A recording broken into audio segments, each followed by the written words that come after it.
Good morning. When I left my house this morning, it was -2 degrees without the wind chill. That's cold. Um, that's really cold. But hey, that's okay. We're warm here, and you know something unusual is happening anyway because there's a lot of people that said the Bills would never make the playoffs, but the Bills have made the playoffs and they're playing today, which is 17 years. It's funny. My sister texted me. The Bills made the playoffs last week. My sister Missy, not Tamim, texted me and she's like, "Are you crying too?"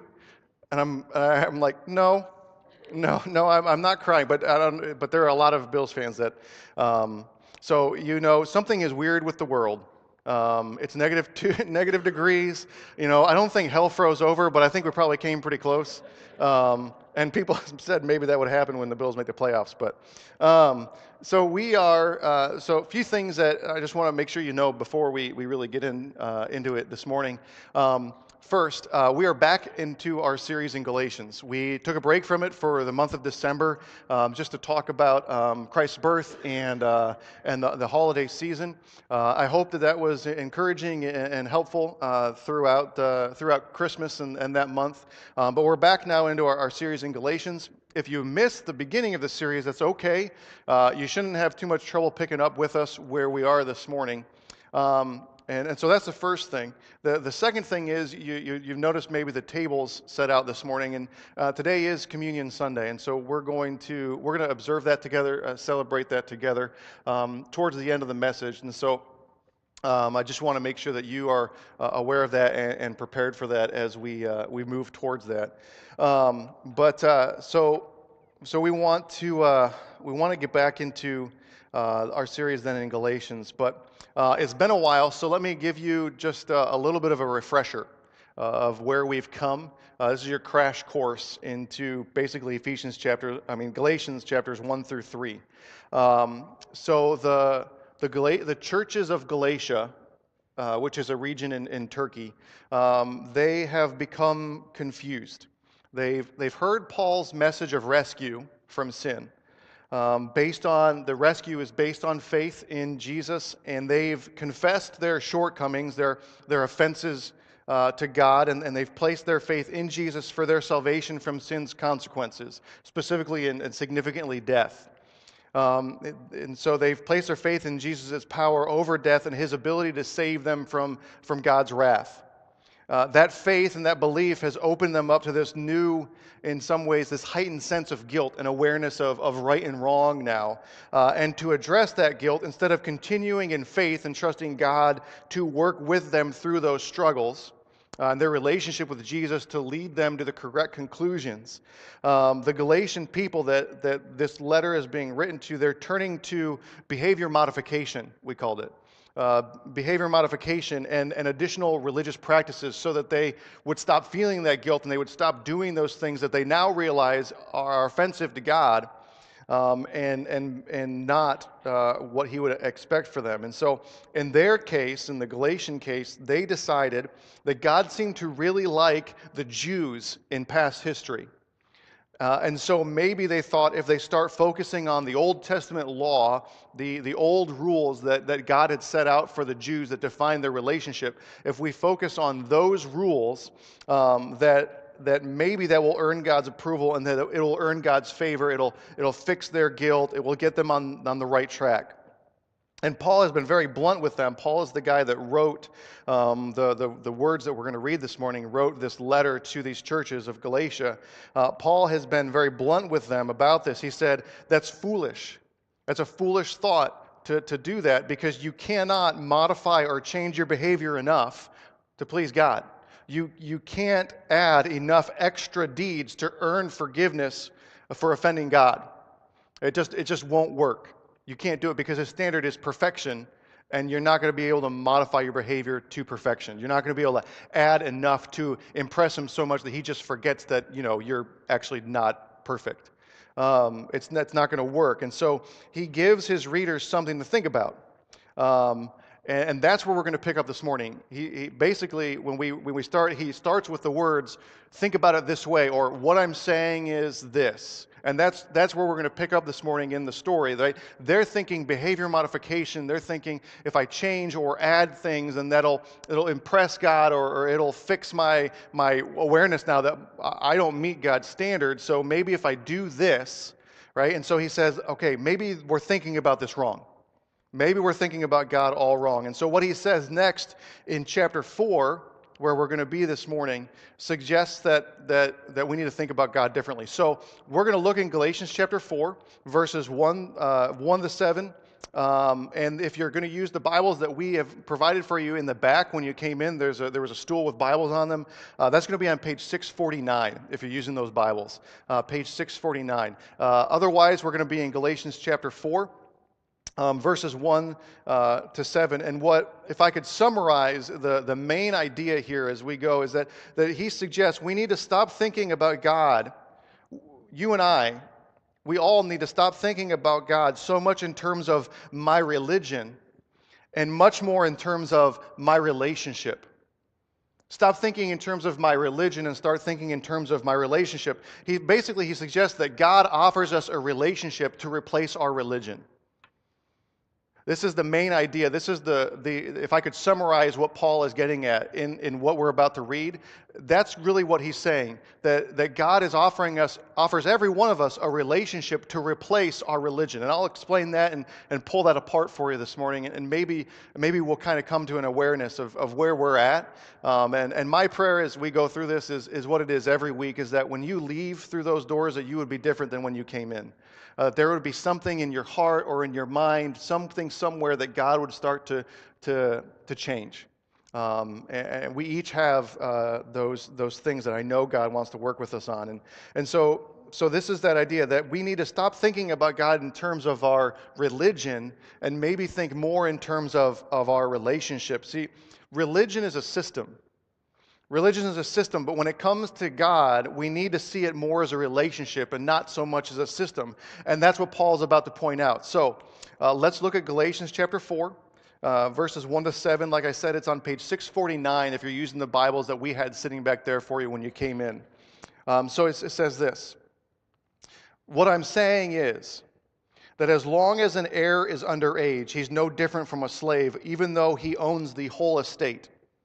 The heir is subject to guardians and trustees until the time set by his father. So also, when we were underage, we were in slavery under the elemental spiritual forces of the world. But when the set time had fully come, God sent his son, born of a woman, born under the law, to redeem those under the law, that we might receive adoption to sonship. Because you are his sons, God sent the Spirit of his Son into our hearts, the Spirit who calls out, Abba, Father. So you are no longer a slave, but God's child. And since you are his child, God has made you also an heir. And so remember, our main idea this morning is that God offers us a relationship to replace our religion. And we're going to see that as we look through these verses, what we just read. See, so we just celebrated Christmas. And Galatians chapter 4, verse 4, right in the middle of what we read, kind of puts us right back in that mindset. In fact, I would say, too, I've said this before, Galatians 4, and 5 are probably two of my favorite Christmas verses, even though we don't always think of them as Christmas verses. But they're probably two of my favorite ones. Galatians 4:4 puts us right back in that mindset. He says, when the set time had fully come, God sent his son, born of a woman, born under the law, to redeem those under the law, that we might receive adoption to sonship. Right? That God sent his son to be born as a human. We just celebrated that the entire month of December, right? That Jesus came as a human, right? And the reason given in Galatians chapter 4, verse 5, which we just read, was that so that Jesus could redeem those who were under the law. Why? Well, Paul says he sent his son to purchase people, but in this sense, that word redeem, right? That word purchase means, if we want to think of it this way, it means to pay the price of adoption. There's a fee that comes along with adoption. There is a fee when you want to adopt somebody into your family. And really, the reason that God sent his son, Galatians 4, and 5, was to redeem those who are under the law so that we might receive adoption to sonship. That price was the price of adoption, the price of your adoption. Right? God wanted to adopt us. And when we think about that, wanted to adopt us, what does that mean, God wanted to adopt us? It means that God wanted to offer us, in some ways of looking at it, God wanted to offer you a better life. Much the same as when we adopt a child. And I don't, to be honest with you, this is a little bit of a difficult thing for me to grasp, and maybe for some of you it is too, because I was never adopted. Humanly speaking, right? With my human relationships, I was never adopted, and I haven't done any sort of adoption. And in fact, there's very few of us that actually do have a very real perspective of this, because it's not just part of our experience. But maybe if you can try to put yourself in that mindset this morning, right? Why would God adopt us? What does that mean? And like I said, it means maybe that God wanted to offer us a better life. If you imagine looking at that child in an orphanage somewhere, and as a parent, or someone who wants to be a parent, you look at them thinking, I could offer you so much more than this. I can offer you a better life, right? It means that God wanted to offer us a better future. You look at that little kid and you think, I could help you become anything you want to become. I can offer you such a better future than what you have right now. It means that God wanted to dramatically change the way that we relate to him. He wanted a different type of relationship with us. God wanted and wants to spiritually adopt us. Each of us. Every one of us. He wants to spiritually adopt. And coming to terms with this may have to radically change the way that we think regarding ourselves and God. Whether we've been in church for a long time, right, or we're relatively new to the scene of church, it may have to radically change our thinking, because we too often think in terms of religion. But what God wants is for us to think in terms of relationship, not in terms of religion. See, a religion, as I already said, a religion is a system of designated behaviors, of designated practices or beliefs that attempt to relate a person to God or a God, right? It's a system of behavior, a system of practice, a system of belief. And typically those behaviors and those practices end up defining the religion, right? Your religion is defined by what you do. You can think of many other religions in the world today, and that religion very much is defined by what they do, right? That system of practices, the system of behaviors. There's, even in our terms, right, there's baptism, there's a church service, there's prayer, there's charity, there's communion, there's abstaining from this and not doing that, right? It's a system of behaviors. And Paul, the author of this letter, he's been saying in the first 3 chapters, he's been saying behavior modification, behavior management, adopted practices, all of those things don't really have any real value when it comes to relating to God. People think that it does, and people spend their whole lives trying to perfect their system of relating to God. They spend their whole lives trying to make perfect their practices and how they relate to God and how they view their relationship with God. But Paul actually says that thinking in terms of religion like that, it's actually enslaving. Look at verse 3. He says, in verse 3, he says, so also when we were underage, we were in slavery under the elemental spiritual forces of the world. Now that phrase there, elemental spiritual forces of the world, is probably not necessarily the way I just read it, is not probably the way that some of your versions read it. In fact, there's a number of different ways to translate that phrase, and I've even crossed out in my own Bible and written in my own words to better explain it to myself in that sense. So maybe I think a better way to say it is that what Paul is saying is that we were in slavery Under the elementary, right? That's where we are. The elementary principles of spirituality. The basic principles of spirituality is what he's saying, before we become mature, we are enslaved to the basic principles of spirituality. The elementary principles of spirituality are the basic ideas concerning spirituality that everyone inherently begins with. Everybody has these basic ideas about spirituality that we all start with, right? It's these basic principles of spirituality. Just like in life, there are basic principles that everybody starts off with, and you've got to work through those basic principles before you become mature, from a child to maturity.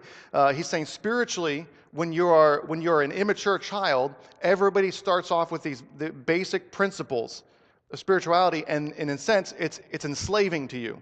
It makes you a slave. These are these ideas that we get, that there are certain behaviors, there are certain practices, there are certain accomplishments that will advance me farther in the eyes of God. That's one of those basic spiritual principles, those basic principles of spirituality that everybody has a sense of, is that there are certain things that I do that will get me farther in the eyes of God. It's a basic principle of spirituality. That's not saying it's right. In fact, what Paul is saying, it's an immature way of looking at it. It's a childish way of looking at your relationship with God.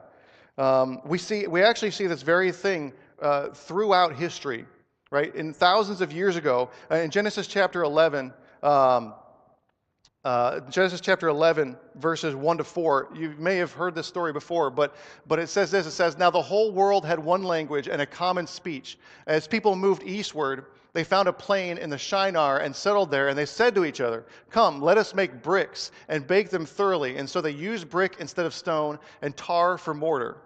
Then they said, 'Come, let us build ourselves a city with a tower that reaches to the heavens, so that we may make a name for ourselves. Otherwise, we will be scattered over the face of the whole earth.'" Now, the reason this is significant is because when they say so they're making a tower to reach the heavens. When they say we want to make a name for ourselves, what that word name actually means, what they're saying is we want to establish our identity forever. What they're saying is they want to achieve a version of immortality. They want to reach God. They want to relate to God. So we see that basic principle of spirituality thousands of years ago, where people will do seemingly odd things so that they can relate to God better, so that they can establish themselves more permanently spiritually. And every culture has this. Thousands of years ago, the Egyptians believed that their good outweighs their bad. And they would make sure when somebody dies that they could take as much of their good with them. That is a basic principle of spirituality that we have kind of inherently ingrained in us, that if we do enough, that there is some way that we can work ourselves into a relationship with God that will last forever. And so this morning, yesterday, tomorrow, we will see this very thing, if not in our own lives, and in the lives of people around us, where to some level, everybody, based on this basic principle, is trying to earn something in the eyes of God. Everyone in the world is still trying to work towards that solution, towards salvation, towards God. Many, many people have concluded that the way to avoid the significant truth of death and restore their broken relationship with God, though they might not use those words, many people have decided the way to avoid that and to do that is to do as many good things as possible and hope that you've done more good than bad and that God will be happy with you. It is a basic principle of spirituality. And Paul is going to say it's childish, it's immature, and it's enslaving. It will enslave you. This is one of the most basic principles of spirituality. It's been around for thousands of years. If you're a good person, then that will be the solution to death. That's nothing less than slavery. You think that because of your religious behaviors and practices that you are in fact achieving something, that what I'm doing in religion is achieving something. But you're only enslaving yourself to obligation. Now you have to do those things because you think that that's going to impress God or accomplish something with God, and it's enslaving. You're enslaved to obligation. You're enslaved to fear that if I fail in this, that I won't accomplish a better relationship with God. That if I don't do this, that He will be unhappy with me, and that it won't work in the end.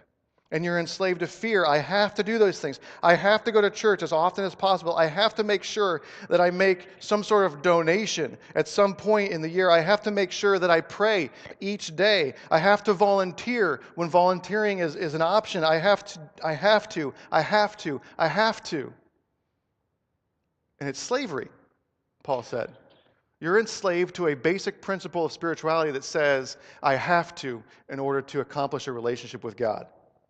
And if I don't, I'm a bad person. I'm a bad Christian. That God will be mad at me. God will be disappointed with me. I won't be good enough. And so we work harder. We do more. We try again next time. That's slavery. It's slavery. Even the people who say, I don't believe in God, have enslaved themselves to their own religious system, their own system of believing, their own system of practice. Right? It's a system of strict rejection and of self-religion that must be maintained to make themselves feel better through denial, and it's still slavery. It's still slavery, and it is still a basic principle of spirituality. But like a slave, there is no hope for their situation to ever change. And if we maintain that, there's no hope for our situation to ever change. We'll always see God and always see religion as a master, right? And that has requirements that you must do and you must follow. And if you were in my Equip class this morning, I just realized why I feel uncomfortable with the word master. Because I said that if you were in my Equip class, if you weren't, I really can't explain it too much, but it's because I've been thinking about this. So we see God and religion as a master that has requirements that you must do and you must follow, and that is enslaving, right? And ultimately, it won't change anything because you haven't been adopted. You're a slave. But God wants to offer us a relationship and replace our religion. And so at the right time, verse 4, when the right time came, God sent His Son to pay the price of adoption. Because He saw your slavery. And He saw that there was a price there to adopt you out of slavery. And so at the right time, He sent His Son to pay the price of adoption. Seeing our slavery, seeing our childish and ignorant attempts at religion, God offered us another option. Why? Because we deserve it? No, because He looked at us and He loved us, just like a prospective parent looks at that child who they have no relationship with yet and loves them. Do they deserve it? No. But they love them and they are willing to pay that price of adoption. He wanted to offer us a better life. He wanted to offer us hope for the future. Imagine, if you can, and like I said, this is kind of a foreign concept to me, and so I try to put myself in this situation and imagine it, but it's hard. But imagine the drama of approaching a slave one day, someone who was born into slavery, who will work as a slave all their life, who will die as a slave, and telling them, I have decided that I'm going to legally adopt you. Do they deserve it? No. And this is what God does for us. This is what God offers to you. He wanted to offer us a relationship to replace our religion, to replace our system. So He offers us adoption, and that offer, if we accept, changes everything. God's adoption will give us a new identity. If we accept this adoption, the price of adoption is paid. It's up to us whether we accept the adoption. But if we accept it, then it gives us a new identity. Paul says that when we are adopted, verse 6, because you are His sons, right? We receive adoption to sonship, verse 6, because you are His sons, God sent the Spirit of His Son into our hearts, the Spirit who calls out, Abba, Father. Paul says that when we are adopted, God sends His Spirit into our hearts, and that Spirit inside us cries out, Daddy. That word Abba means daddy, not master. Daddy. Not impersonal God. Daddy. I'm not sure there's a really good way to convey this difference. I can try to describe it this way, though, but I don't think it comes close enough. But maybe it starts to give us a picture of this. When I teach high school history, my students call me Mr. George, right? And if they need something, typically, they raise their hand. There's a certain respect and a certain separation there. They don't just get to barge into my classroom. You could call it a fear. There's a fear there, right? There's respect. There's guidelines. There's rules that separate us. But when I go home and I open up the door to my house and my sons yell out, "Daddy," and run into my arms, they don't need permission to do that. There's a big difference there. And they hug me. It's a totally different relationship. My sons have access to me. They have a much different relationship with me. And when God adopts us, he gives us a new identity, or you could look at it as he gives himself a new identity for us. Right? Our identity changes from slave to child, which means in a way God's identity changes from master to daddy, which changes how we approach him, which kind of breaks down our systems and our regulations and our behaviors and our practices when he becomes daddy, Abba. And like any daddy, we're his kid, and we can approach him at any time. We can ask him anything we want. There's no formula. We're his child. He will love us no matter what. He loved us when we were slaves, so nothing we do now could make him love us anymore because he loves us as much as he possibly can. We are no longer slaves, but God's child. He is our daddy. Stop treating him like he's the impersonal head of your system of behavior and treat him like he wants to be treated. He paid a hefty price for the right to have you call him daddy and approach him like he's your daddy. Like I said, when you accept the adoption God offers you, it changes everything. God's adoption also gives us freedom. We see this too, that God's adoption, it changes our identity from slave to child, or from master to daddy. And it also, when God adopts us, it gives us freedom. The same spirit that changes our identity, that marks us as God's child, it's also what frees us from our slavery to a fear of failing, our slavery to obligation, to behaviors. You see that in verse 6 and 7. Because you're his sons, God sent that spirit into your hearts, verse 7, so you are no longer a slave, but God's child. So our identity changes, but so does our level of freedom. Right? We are no longer a slave, and we are no longer in slavery. Right? We are now a child, and we are free. Our identity changes from being a slave to a child. Our past matters no more. It doesn't matter what we were. It doesn't matter what we did, because we were adopted out of that. We were freed out of that, freed from that. We are also freed from our slavery to the basic principles of spirituality. We were a slave to that. But we are freed from our slavery to the behaviors and the practices that define and obligate us and entrap us due to fear. Romans 8, verses 15 and 16, it says this, that the Spirit this is going to sound very familiar, but it's different verses. The Spirit you received does not make you slaves, so that you live in fear again. Rather, the Spirit you received brought about your adoption to sonship, and by him we cry, Abba, Father, Daddy. The Spirit himself testifies with our spirit that we are God's children. Earlier in that chapter, in Romans chapter 8, verse 2, Paul says that through Christ Jesus, the law of the Spirit who gives life has set you free from the law of sin and death. He says that the Spirit that you receive at adoption gives you life, and it sets you free. And then In Romans 14, just a few verses before what we just read, in Romans chapter 14, he says that the same Spirit that guarantees and identifies us as God's child also leads us and guides us, right? Those who are led by the Spirit of God are the children of God. And there's freedom there. It's freeing. We're no longer slaves. We're free to be led and guided. That it's a freedom from the basic principles of spirituality, meaning that the rules that determine whether or not we're good enough, they're not necessary anymore.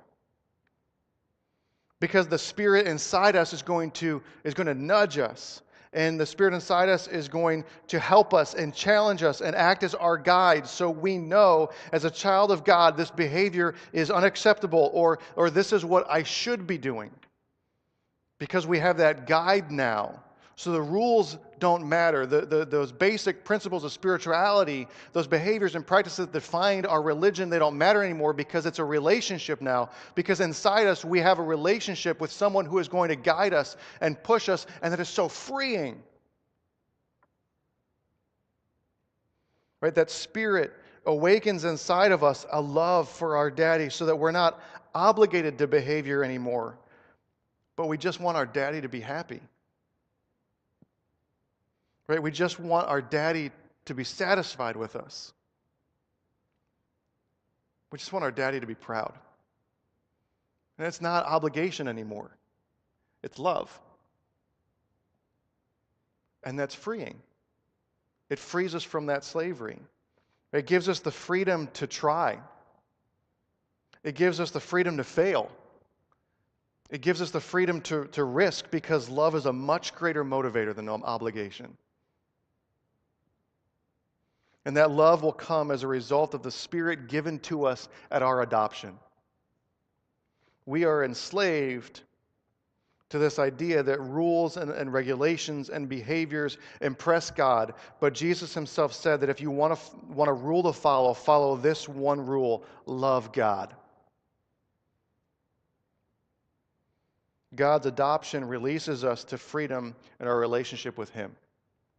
And so the adoption of God gives us a new identity, and the adoption of God gives us freedom, and God's adoption also gives us an inheritance. God's adoption also gives us an inheritance. That adoption that we've been talking about, it's a legal term. It's a legal term that refers to the full legal standing of an adopted adult heir. You know, the Roman emperors used to do this all the time. They didn't really, some of them, they had kids, but typically and often they would just adopt somebody they wanted to be the next emperor, and so they would just adopt them, and that would give them the full legal rights as an heir, as a child. They weren't really their kids. Often it was like a nephew or a second cousin or something like that. They would adopt as to be their child, their son, when in reality they weren't, but they were receiving the full legal privileges of being a child, an adult heir. That's what Paul says in Galatians chapter 4, verse 7. He says, so you're no longer a slave, but you're God's child, and since you are his child, God has made you also an heir. Adopted you to be an heir. We become legally binding heirs. And what inheritance does God have to offer us? Most importantly and most significantly, the thing that people have been working towards, the people that have been searching towards, the people that have been using the basic principles of spirituality for, people that have been relying on religion for thousands of years, we inherit eternal life. A permanent future relationship with God.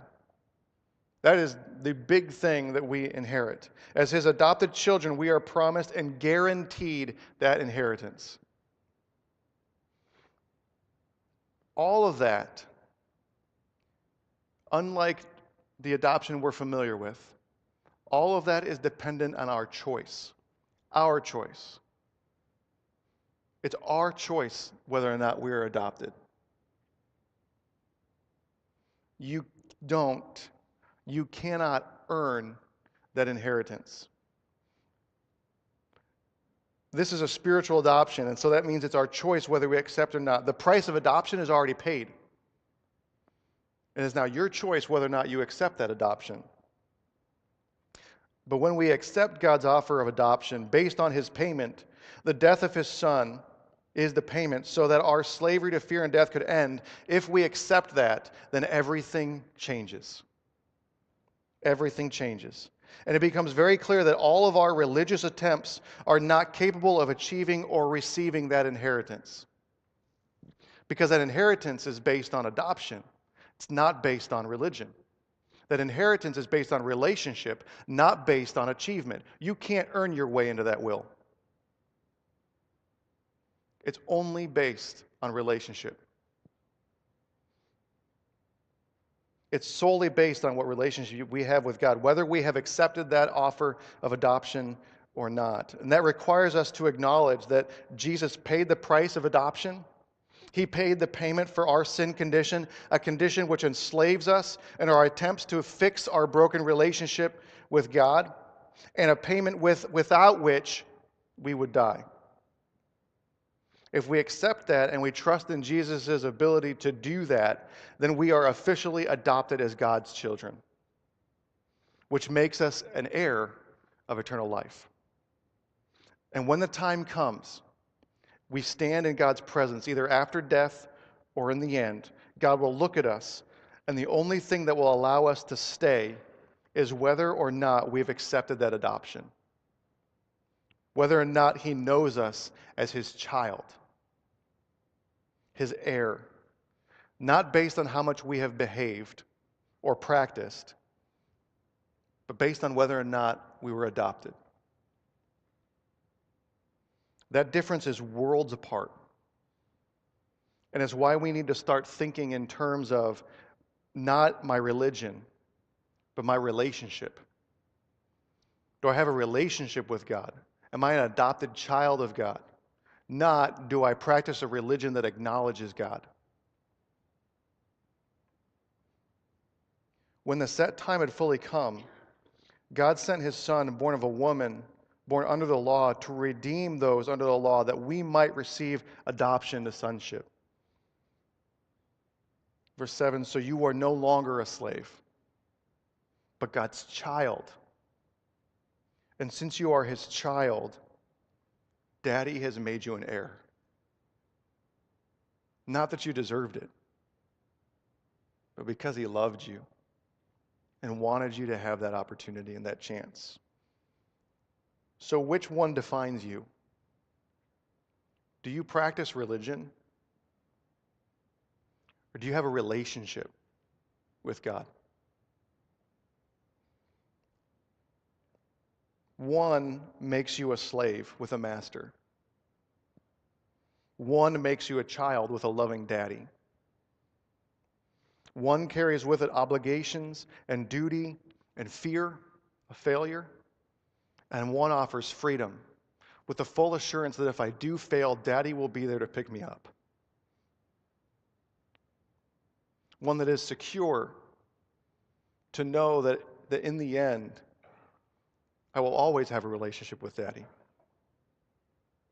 I don't have to fear failure anymore. One has no hope of advancement or change, and one carries with it an inheritance that changes everything. So which one do you have?